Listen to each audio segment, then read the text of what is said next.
Greetings everyone, I welcome you all in the time टीस episode. और आज के एपिसोड में बात करेंगे energy conservation amendment bill of the year 2022 के बारे में। सो लेट्स सी कि क्या जर्नी रहा है इस बिल का। So it was introduce in the Lok Sabha in August 3, 2022 में, क्योंकि लोकसभा में रूलिंग पार्टी का एक मेजॉरिटी है, that is why it got pass also in the Lok Sabha quite easily and it was pass in August 8 and then it went to Rajya Sabha और राज्यसभा में recently it got pass in the Rajya Sabha December 12, 2022 में and now it's in the hands of the president. अगर president इसे accept दे देती हैं then this bill would convert into an act.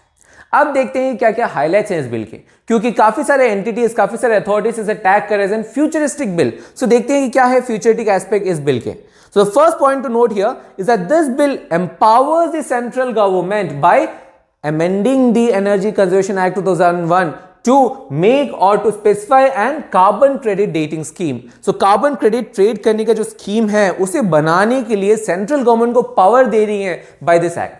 Second point to note here is that designated consumers would be required कि उनके जो consumer के जो उनकी जो डिमांड है उसमें से एक हिस्सा, एक जो फ्रैक्शन है, they has to source it from the non fossil fuel sources.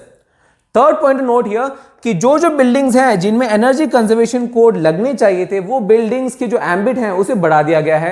अब मोर number of buildings would be inculcate under ऐसे बिल्डिंग्स जहां पर जो लोड है, जो कनेक्टेड लोड है, that would be around 100 kilowatts और मोर। वैसे बिल्डिंग्स को उनको एनर्जी कंजर्वेशन कोड में जितने भी सेफगार्ड्स है, जितने भी मैंडेट्स हैं, उसे ऑब्लिगेटरी मैंडेट में उन्हें अलाउ करना पड़ेगा, उन्हें मानना पड़ेगा। That is the another feature point.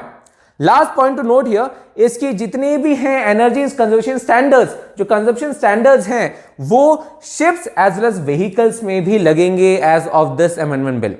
अब देखते हैं इन हाइलाइट्स पे, इनके जो नुआंसेस हैं, इनकी बारीकियों में और जाते हैं। So the first point, the key feature of this bill, as I told, is that the central government is having the power to have or to make an carbon credit trading scheme. So क्या मतलब होता है carbon credit का? For let me give you a brief overview. For example, if there is an entity A and there is entity B. अब entity A के पास या industry A के पास काफी सारे नई टेक्नोलॉजीज हैं, इतने नए टेक्नोलॉजीज है, इतने ग्रीनर टेक्नोलॉजीज है कि जो उनके एमिशंस हैं, जो ग्रीन हाउस गैसेस एमिशंस हैं, दैट इज क्वाइट लोअर। और मान लीजिए कि दोनों इंडस्ट्री के पास अवेलेबिलिटी, उनके पास प्रिविलेज है कि वो 50 टन एमिट कर सकते हैं, बट क्योंकि ए के पास काफी नए टेक्नोलॉजीज हैं तो हो सकता है कि ए में जो एनुअली जो एमिशंस हैं दैट इज ओनली 25 टन ही है। बट क्योंकि बी जो है, बी में आउटडेटेड टेक्नोलॉजीज हैं और बी अपने एमिशंस को 50 में कंट्रोल नहीं कर सकता, हो सकता है कि बी के जो एमिशंस हैं वो 75 हो जाए। सो कैसे वो कंट्रोल करेंगे? सो यहां पर क्या कर सकता है, बी ए को पैसे देकर ए से एक सर्टिफिकेट ले सकता है नॉन एज कार्बन क्रेडिट, और उस सर्टिफिकेट के थ्रू वो जो 25 जो बाकी हैं ए के पास उतने एमिशंस और कर पाएंगे बी। सो यहां पर क्या हो रहा है, क्योंकि बी को यहां पर फाइनेंसेस देने पड़ रहे हैं, मॉनेटरी अलाउंसेस देने पड़ रहे हैं, that is why we would try कि उनकी जो एमिशंस है वो रिड्यूस कर रहे हैं एज सच। और यहां पर जो मेजर गोल है to reduce the greenhouse emissions that would be fulfill. So that is the scheme known as the carbon credit trading scheme. Second point to note here is that there is an obligation to use non-fossil fuel sources of energy also. अब किसके ऊपर obligations हैं?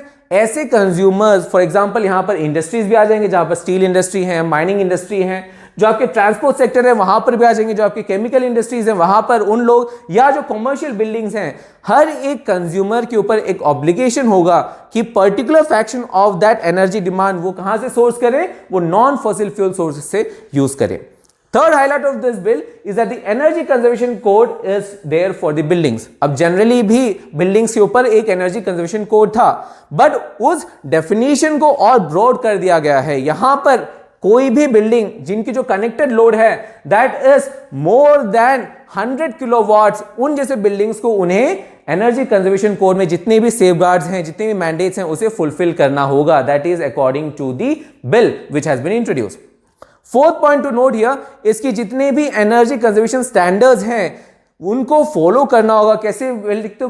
Vehicles को भी और vessels को भी। Initially vehicles को फॉलो नहीं करना होता था, but as of now vehicles as well as vessels को भी फॉलो करना पड़ेगा। सो यहां पर जो एम्बिट है एनर्जी कंजर्वेशन का, that ambit has increase.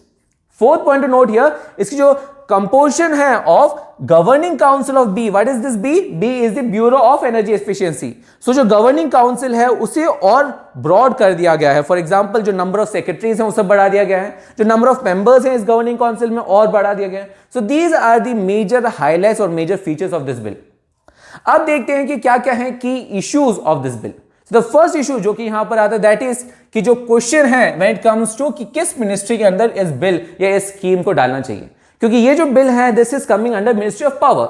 But जब आप ट्रेडिंग स्कीम के बारे में बात करते हैं, यहां पर मिनिस्ट्री ऑफ पावर भी आ सकता है और मिनिस्ट्री ऑफ एनवायरमेंट भी आ सकता है, क्योंकि एनवायरमेंट के अंदर आते हैं कुछ सारे इक्वेशंस। सो क्योंकि आप किस मिनिस्ट्री के अंदर दोगे, मिनिस्ट्री ऑफ एनवायरमेंट को देंगे, क्योंकि जितने भी कंट्रीज हैं जो कि सिमिलर स्कीम्स लॉन्च किए, फॉर एग्जांपल यूनाइटेड स्टेट्स जैसे कंट्रीज, यूके जैसे कंट्रीज, इन कंट्रीज में it's not the ministry of power जो कि ओवरसी कर रहा है, but it is the ministry of environment. और इंडिया में it's the other way around, India में is the ministry of power. So that is the first issue कि किस मिनिस्ट्री के अंदर होना चाहिए, किस मिनिस्ट्री के अंदर एक्चुअली इस स्कीम को लॉन्च करना चाहिए। That is the first question. Second issue here is कि there is no clarity on who will regulate the carbon credit market. यहां पर हमने ये तो पावर दे दिया सेंट्रल गवर्नमेंट को कि आप एक स्कीम बनाएं जहां पर आप कार्बन क्रेडिट को ट्रेड कर पाए, बट जब भी आप किसी कमोडिटी को, किसी एंटिटी को ट्रेड करते हैं, there would be some regulators. For example SEBI है आपके पास, CERN है, सो काफी सारे रेगुलेटर्स हैं।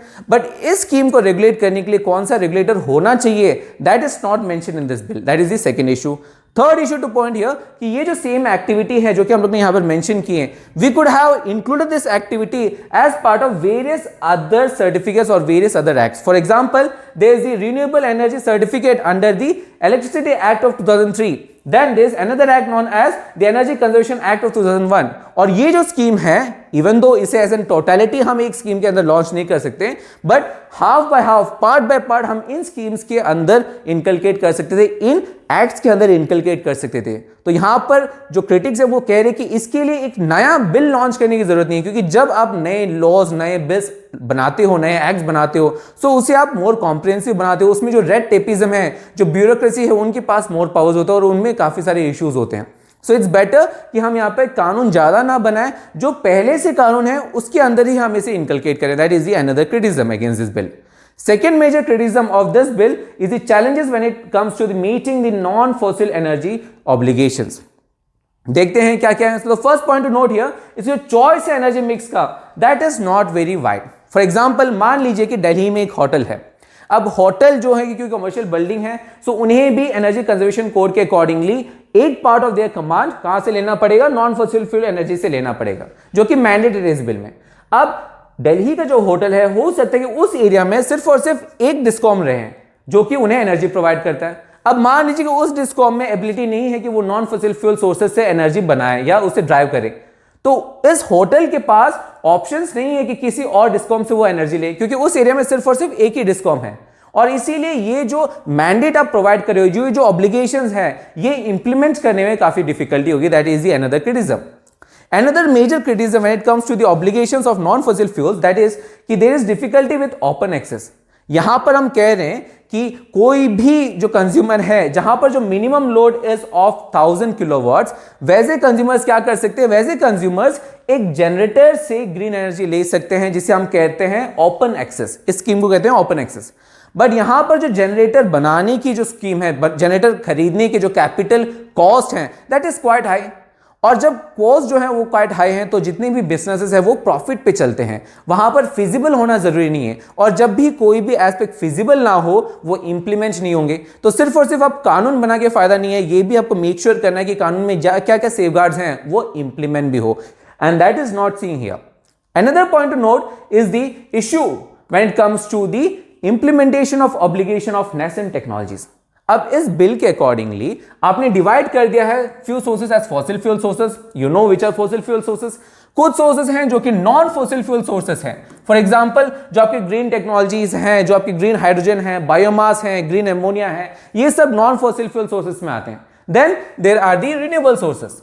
Renewable sources for example solar, wind, sun, so ये सब क्या है, ये रिन्यूएबल सोर्सेस हैं। So renewable sources, non fossil fuel sources और फॉसिल फ्यूल सोर्सेस में आपने डिफरेंशिएट तो कर दिया, बट जितने टेक्नोलॉजीज हैं जो कि नॉन फॉसिल फ्यूल सोर्सेस में हैं, ये टेक्नोलॉजीज अभी भी डेवलप हो रहे हैं, अभी भी वो नेसेंट स्टेज में है। जब नेसेंट स्टेज में है तो इसकी जो कमर्शियलिटी है, जो स्केलेबिलिटी है, that is still not proven.